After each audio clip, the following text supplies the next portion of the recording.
నమస్కారం. నా పేరు శ్రీరామ్ శర్మ. గౌరవ సుప్రీంకోర్టులో ఒక కేసు ఫైల్ చేశారు. తమ కూతురు జడ్జిగా పనిచేస్తున్నారు లోయర్ కోర్టులో.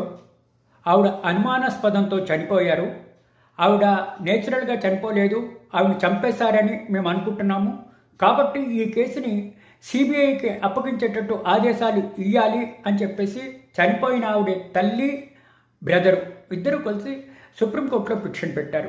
ఇది ఇద్దరు జడ్జిల ధర్మాసనం, justice Vikram Nath, justice Prasanna B Warli.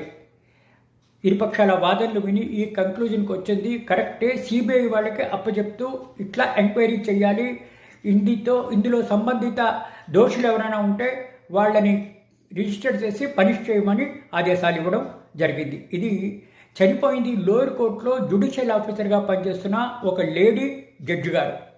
చనిపోయినందుకు ఆవిడ తల్లి, తమ్ముడు ఇద్దరూ కలిసి సుప్రీంకోర్టులో పిటిషన్ పెడితే ఈ విధంగా ఆదేశాలు ఇవ్వడం జరిగింది. చనిపోయిన కారణాలేంటి, అసలు చనిపోయింది నేచురల్ డెత్తా లేదా మర్డరా, ఇంకేదైనా సస్పిషియస్సా, ఇది ఎంక్వైరీ చేసి రిపోర్ట్ ఫైల్ చేయాలి అని చెప్పేసి సిబిఐకి ఈ విధంగా ఆదేశాలు ఇవ్వడం జరిగింది గౌరవ Supreme Court of India. Thank you.